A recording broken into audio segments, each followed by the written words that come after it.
Hai guys, yang pada mau liburan Natal dan Tahun Baru, udah pada punya plan kemana nih? Kalau kalian liburan, jangan lupa kulit mah tetap harus dijaga. Pakai nih Mineral 3D Kit yang bisa mencerahkan wajah, biar kayak Santa Claus gitu aura lu kan cerah ceria baik. Jangan perkara lagi liburan repot bobo skincare berat gitu loh yuk. Ntar ya ada muka lu gosong, bukan kayak Santa Claus kayak pit hitam muka lu ntar kena matahari. Sekarang kan tahu sendiri terjadi kayak apa, serem. Lagian guys, Mineral 3D Kit ini kemasannya lo lihat, mungil nih, kecil kayak otak gue.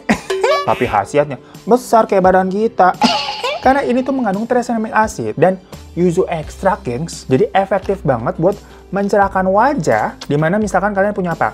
Bintik hitam, warna muka nggak rata gitu ya, atau kusam gitu, kemerahan. Langsung aja olesin ini. Ada 3 step nih. Yang pertama kita pakai serum. Kalau udah kelar, ntar kita kelarin dulu. Lanjut, day creamnya juga. Biar kulit kalian tuh terus terlindungi, gengs. Kalian beli ini makanya nih. 1 box Mineral 3D Kit series nih isinya ada 3, serum, night cream, sama day cream. Ada diskon kok, tenang aja. Untuk cek-cek langsung klik link yang ada di bawah. Nah guys, setelah di Mistosing kemarin kan kita membahas mengenai YouTuber besar asal China yang telah menghilang tuh yang namanya Li Ziqi atau Li Chengyi. Nah tapi ternyata banyak dari kalian yang pada ngasih tahu di mana ada sebuah kasus yang lebih besar lagi dari TikToker China yang pas sampai gua denger tuh loh, pas nyari tahu loh.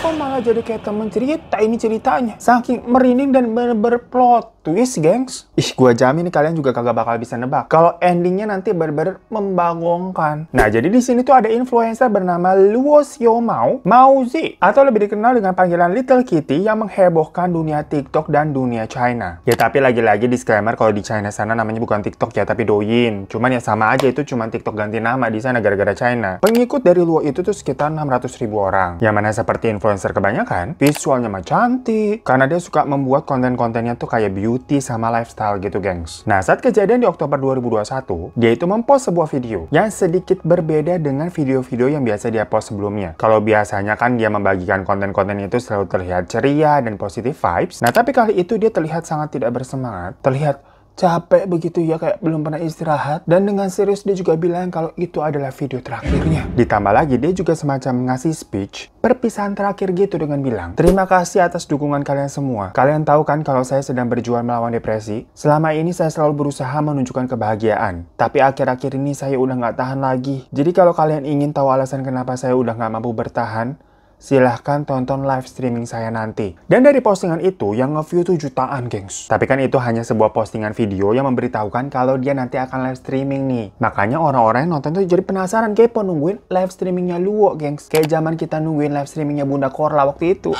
Dan bener aja, pas baru awal-awal dia mulai streaming, dilihat nih moodnya udah nggak kelihatan bagus. Dari ekspresi kan bisa kelihatan tuh ya. Sesekali dia juga senyum-senyum kecut gitu sambil bacain komen-komen netizen yang sebenarnya pada care sama dia. Kayak kan sambil bacain gitu, ada yang bilang istirahat aja, kita ngerti kok kalau lo juga butuh rehat. Tapi dia responnya kayak gitu doang. Dari situ, tahu-tahu dia mengambil sebuah botol plastik kayak botol minum. Ya botol air mineral kayak macamnya Aqua, lemon mineral begitu-gitu ya. Tapi isi cairannya tuh berwarna gelap. Yang nggak tahu diisi apa sama dia. Dan dalam live streaming yang masih berjalan nih, dia tuh minum airnya dikit-dikit kayak sambil bacain komen terus minum, bacaan lagi terus minum. Nah tapi tiap kali dia nengguk air, ekspresinya kayak meringis, gengs. Pas itu kayak minum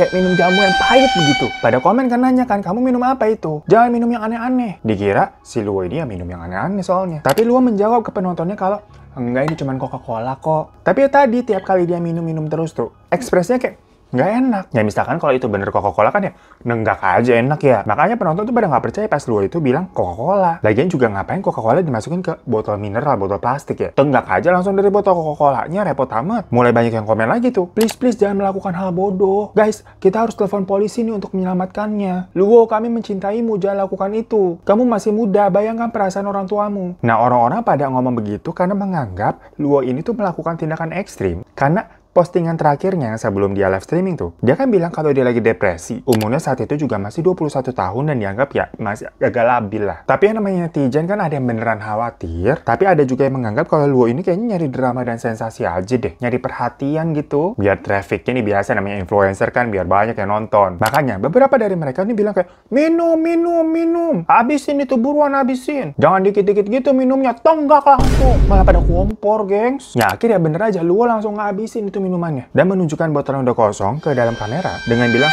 rasanya nggak enak. Abis itu dia mengakhiri live-nya. Nah ternyata dari penontonnya itu, beneran ada yang sampai lapor polisi, gengs. Dengan bukti yang tadi si Luo kan lagi live streaming ya, direkam sama penontonnya. Makanya dari situ polisi langsung bergegas ke tempatnya Luo. Tapi setelah mereka sampai di lokasi, ternyata Luo sudah meninggal di tempat. Karena yang diminumnya tadi adalah racun pestisida. Jadi berarti dia tadi minum racun sambil ditonton live sama banyak orang. Ya karena kan di postingan terakhirnya dia bilang dia depresi memang ya. Dan di live terakhir ekspresinya juga terlihat sudah tidak baik-baik saja, apalagi dia beneran minum racun. Banyak yang menduga alasan dia depresi akibat cyberbullying dari para netizennya nih yang banyak melontarkan hate comment. Padahal orangnya secantik itu loh, masih juga ya kena cyberbullying ya. Nah makanya kita kupas dulu nih sedikit background dari Luo ya. Flashback dikit ke tahun-tahun sebelumnya, di mana awalnya sebenarnya ini bukan awalnya.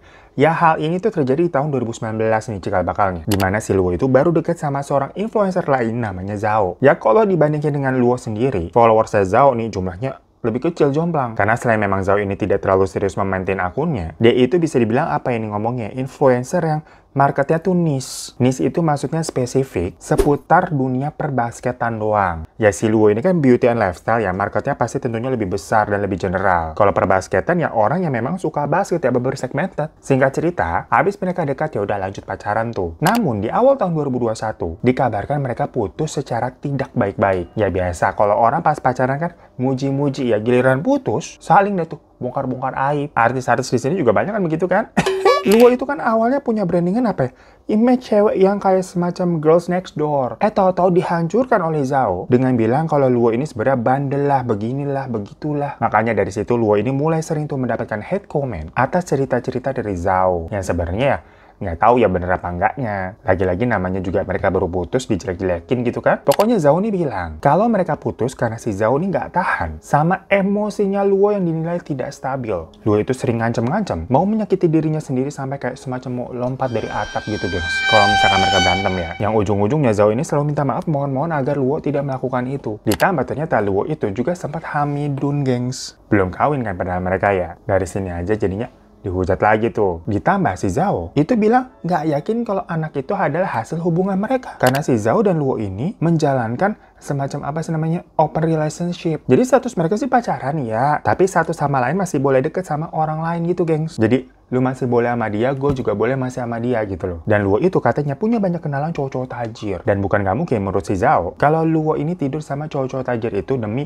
uang. Karena gaya hidupnya Luo yang sebagai influencer lifestyle kan ya mewah gitu ya. Makanya dari cerita Zhao itulah hujatan demi hujatan selalu datang ke sisinya Luo. Tapi balik lagi, belum tentu semuanya benar ya omongan si Zhao nih. Nah makanya dari sisi Luo itu tentunya melakukan klarifikasi. Luo bilang kalau iya benar dia tuh punya masalah mental yang menyebabkan dirinya depresi. Tapi dia bukan tipe orang yang bakal ngelukain dirinya sendiri, katanya sih begitu. Tapi kan buktinya dia melakukan live streaming yang ya tadi tuh, ngelukain dirinya sendiri. Dan soal cowok-cowok tajir yang katanya dekat sama dia, menurutnya itu hanyalah fitnah dari Zhao aja. Karena kalau menurut Luo, seseorang yang mengalami depresi masih bisa beraktivitas dan bikin konten mah udah syukur itu mah. Mana ada kepikiran gitu main sama cowok sana-sini. Karena kecenderungan kalau orang depresi itu sukanya menarik diri sendirian dan menjauh dari lingkungan, apalagi dunia sosial. Itu kalau kata Luo ya. Dan Zhao ini dianggap menyebar cerita hoax untuk mencari sensasi aja, menaikkan pamornya panjat sosial. Karena kan kalau dari versinya Luo, selama mereka pacaran nih, malah si Zhao tuh yang banyak banget main cewek, lebih sering dia. Sampai followers si Zhao nih, itu beberapa kali ada yang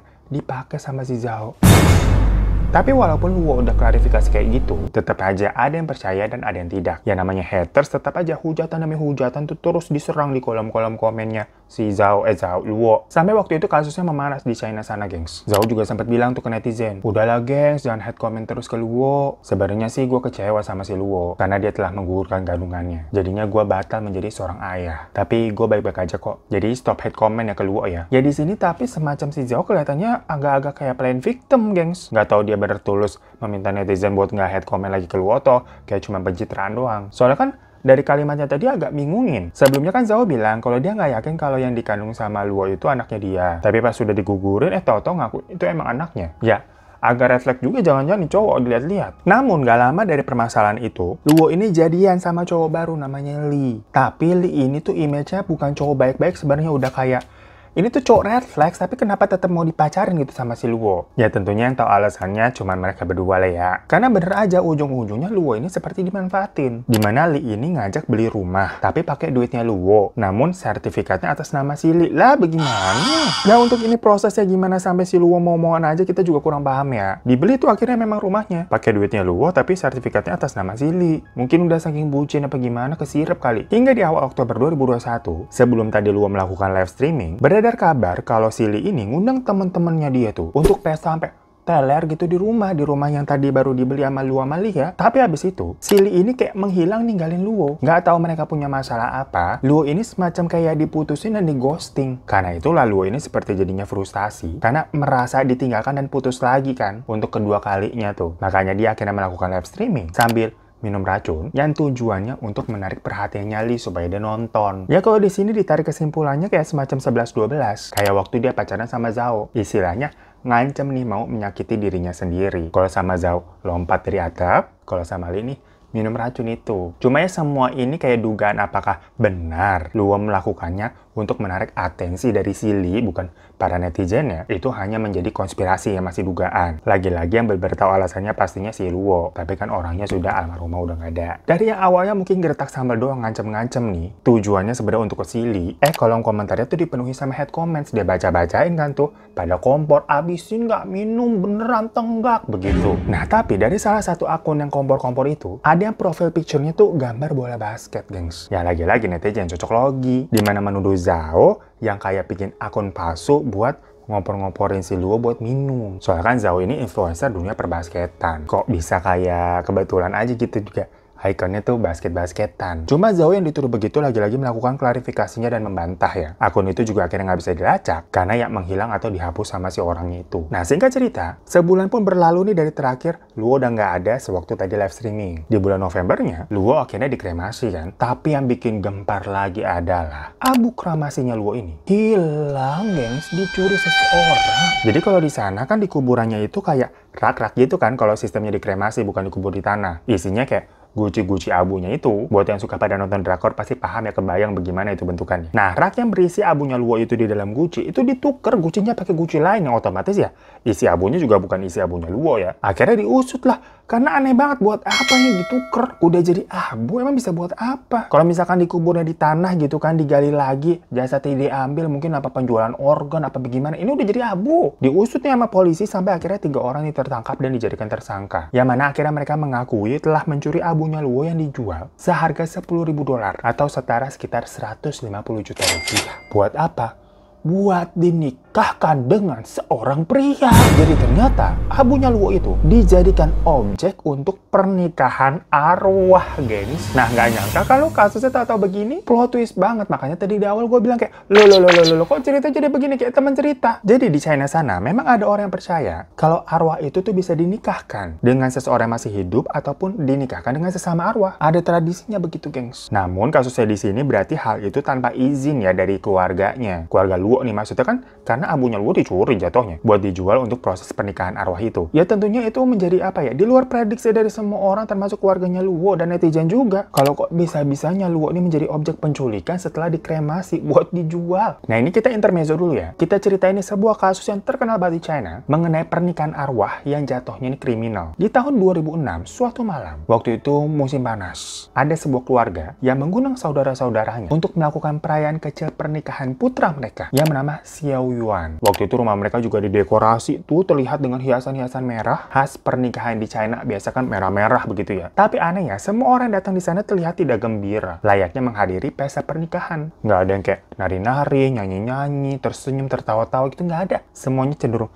diem aja gitu kan. Malah mukanya sedih kayak acara pemakaman nih kayaknya, bukan pernikahan. Karena ternyata memang Xiao Yuan yang tadi mau dinikahkan itu sudah meninggal di umurnya 20 tahun karena kemarinnya itu mengalami kecelakaan. Dan acara pernikahan itu dimaksudkan kalau Xiao Yuan ini yang memang sudah menjadi mayit itu mau dinikahkan dengan seorang perempuan agar Xiao Yuan ini di alam sana itu tidak kesepian atau tidak sendirian. Jadi punya pendamping, ada yang nemenin. Ya memang seperti tadi gue bilang di China, ada beberapa orang yang meyakini kalau pria dewasa yang sudah meninggal dalam keadaan jomblo atau belum menikah, jasadnya itu harus dinikahkan dengan seseorang perempuan supaya di alam baka ataupun di kehidupan lain, pria tersebut tidak merasa kesepian. Dan pernikahan itu tuh bisa dilangsungkan dengan seorang perempuan yang masih hidup atau seseorang yang memang sudah menjadi mayat juga udah meninggal. Terserah nih pilih yang mana. Nah tapi di case-nya Xiao Yuan ini, keluarga Xiao Yuan itu membeli jenazah fresh dari seseorang perempuan yang bernama Li Ju. Mereka beli dengan harga sekitar $4.000 atau sekitar 60 juta rupiah buat dinikahkan dengan jasad anak mereka tuh Xiao Yuan. Jadi di sini konteksnya yang sama-sama udah meninggal ya. Harganya terbilang itu tahun segitu cukup mahal karena tadi Li Ju ini dikatakan baru meninggal jadinya fresh. Dari penjualnya dibilangin tuh kalau backgroundnya Li Ju ini itu juga masih jomblo alias belum nikah, jadi ya bisa dinikahkan nih. Akhirnya setelah proses pernikahan, kedua mempelai pun siap untuk dimakamkan bersama-sama. Nah, pas mau ngubur nih, jadi di sini proses pemakamannya itu dengan cara dikubur kayak kita dikubur di tanah. Si penggali kubur ini tuh mendengar suara garukan-garukan kayu dari dalam petinya Li Ju nih yang bikin bulu kuduknya merinding. Sambil ketakutan, si penggali kubur itu nanya, "Siapa di dalam? Kalau kamu manusia, tolong jawab." Tapi nggak ada jawaban apa-apa. Yang ada hanya terdengar suara garukan-garukan kayu yang makin kencang. Nah, penggali kubur itu sempat pikir, apa mungkin ada seekor kucing yang nggak sengaja masuk kejebak di dalam peti itu? Ya, makanya diniat buat dibuka. Dia tuh dicek di dalam petinya ada apa sampai ada suara-suara begitu. Lah pas dibuka, ternyata isinya bukan kucing, melainkan Li Ju yang hidup lagi, gengs. Dia bangun dengan wajah yang pucat, matanya melek, tangannya bergetar, dan mulutnya seperti meracau gitu kayak ngomong gak jelas. Si penggali kubur itu yang lihat langsung lari lah ketakutan melihat mayat hidup. Langsung juga laporan ke keluarga Xiao kalau pengantin wanitanya hidup lagi tuh. Pas pada rame-rame datang ke kuburan nih, bener aja si Li Ju tuh dilihat lagi duduk di peti mati. Sampai pada nanya, kan kamu hantu apa manusia? Tapi Li Ju ini nggak ngerespon. Cuman pas dipegang-pegang ya, orang gitu ya, bukan setan. Ya akhirnya keluarga Xiao ini memutuskan untuk manggil polisi karena mereka yakin ya ini manusia bisa dipegang kan soalnya. Ternyata benar, gengs. Dari situ mereka baru tahu kalau ternyata mereka udah ditipu sama si penjual mayatnya. Karena tadi kan bilangnya tuh Li Ju itu adalah mayat yang fresh, makanya harganya mahal 60 jutaan. Ternyata lah masih hidup orangnya. Dan setelah didalami sama pihak kepolisian, ternyata Li Ju ini adalah seseorang yang tunarungu dan bisu juga. Makanya pas di dalam peti mati itu dia nggak bisa ngomong atau teriak minta tolong, jadi hanya gurat-gurat buka peti kayunya aja gitu berusaha. Nah, tapi gimana ceritanya kok bisa si Li Ju ini? Itu di dalam peti mati sampai disangka juga udah mati. Tadi kan ada proses pernikahannya kan kayak babar jadi mayat. Jadi satu hari sebelumnya, Li Ju itu ceritanya lagi jalan sendirian. Nah di sana dia ketemu sama seorang kakek-kakek berusia 65 tahun yang dengan ramah nawarin tumpangan. Karena basicnya Li Ju ini memang polos, dia mau aja tuh dan ikut naik ke mobil van yang ditawari sama si kakek tadi. Ternyata di dalam mobil itu sudah ada 5 orang laki-laki yang langsung membius dirinya sampai nggak sadar. Bangun-bangun, dia udah di dalam peti mati tuh. Tadi mau dikubur, untung bener-bener belum ditimbun tanah, masih si penguburnya tuh masih denger, tapi dikira setan sampai lari tuh tukang gali kuburnya. Jadi sepertinya dosis pembiusan yang dikasih sama Li Ju ini tuh kurang. Ya niatnya sih memang mau dibunuh. Karena dosisnya kurang ya Li Ju bisa sampai hidup lagi. Karena memang kasus penjualan mayat-mayat seperti ini untuk dinikahkan itu udah sering terjadi di China sana, gengs. Yang jelas dari situ keluarga Xiao itu yang merasa bersalah kepada Li Ju lah. Karena misalkan aja nih nggak ada yang sadar, bisa-bisa jatuhnya mereka ikut membiarkan Li Ju tuh mati hidup-hidup di dalam peti mati gitu kan, nggak aja bunuh orang. Nah cerita ini pun akhirnya tersebar tuh ke media-media dan langsung rame dibicarain. Karena ini jatuhnya tentang sindikat penculikan orang buat dibunuh, dijadikan mayat untuk dinikahkan demi uang. Jadi bukan diculik terus minta tebusan gitu kan. Enggak, guys. Beda, modusnya beda lagi nih. Kan serem banget ya, baru denger juga kita nih, apa kabar dunia? Nah, karena viral, si kakek yang tadi menculik Li Ju akhirnya dicari dan ditangkap. Dan ternyata si kakek itu memang sudah mempunyai sederet catatan kriminal terkait human trafficking atau penjualan manusia. Yang awalnya dia pernah kena kasus nih, karena mensuplai ini menjual perempuan-perempuan buat kerja paksa di rumah bordil atau ya pelacuran. Karena kasus itu udah berada di penjara dan bebas setelah habis masa tahanannya kan. Sebelumnya memang target yang diincar sama kakek ini adalah perempuan-perempuan yang memiliki keterbatasan atau disabilitas disabilitas. Sehingga mereka ini sulit untuk menjelaskan kronologi kejadiannya gimana, atau sulit juga melakukan penolakan, minta tolong, dan sebagainya. Cuma ya dari sekian banyak korban, pastinya tetap aja ada yang berontak, dan pelan-pelan bisa tuh diungkap sama polisi kayak kasusnya Li Ju tadi. Nah, abis sudah keluar dari penjara nih, si kakek yang pada udah bawa tahanan nih, bukannya tobat. Ingat tuh, siksa api neraka bagaimana ya? Malah jadi tambah menjadi tambah gila. Karena dia akhirnya punya ide nih untuk menjual orang mati. Yang sebelumnya menjual perempuan hidup-hidup buat dijadikan di rumah bordel, sekarang menjual orang mati karena dianggapnya kalau orang mati ini nggak bisa berbicara atau nggak bisa menolak dan berulah. Berbeda kalau menjual manusia hidup. Dan ternyata it's work, karena ada market yang mau beli itu buat dinikahkan tadi. Yang mana ternyata orang-orang yang udah mati ini tetap punya value, tipe-tipe dan peringkat-peringkat tertentunya, gengs. Yang mana peringkat paling mahal atau tipe terbaik adalah yang fresh tadi, di mana orang tersebut baru aja meninggal dan bisa dijual 12.000 sampai 50.000 dolar, atau setara ya 180 sampai 600 juta rupiah. Dan tipe yang kedua adalah mayat basah. Jadi orang tersebut tuh sudah meninggal selama beberapa minggu atau beberapa bulan, seperti kasusnya Luo tadi tuh. Udah dikremasi kan, terus ditaruh beberapa minggu hilang. Nah, yang kayak gitu rata-rata dihargai 7.000 hingga 12.000 dolar atau 100 hingga 180 jutaan rupiah. Dan terakhir adalah tipe daging kering, dimana udah meninggalnya bertahun-tahun, udah jadi tengkorak atau udah nggak berbentuk ya, yang harga jualnya berkisar ribuan dolar atau sekitar ya jutaan rupiah lah. Bener-bener apa kabar dunia nggak sih? Udah mati bertahun-tahun tetap masih bisa dijualin juga loh. Nah, sebenarnya kasus pernikahan kayak gini kan udah jadi kebudayaan atau kepercayaan di sana yang disebut dengan tradisi. Maksudnya kalau udah jadi tradisi susah juga kayak memperdebatkannya. Nah, cuma kan masalah yang dikecam sama banyak orang adalah permasalahan jual beli secara ilegalnya ini. Karena keluarga dari jenazahnya itu kan jatuhnya nggak tahu. Soalnya ya dicuri oleh oknum-oknum buat dijual. Yang jatuhnya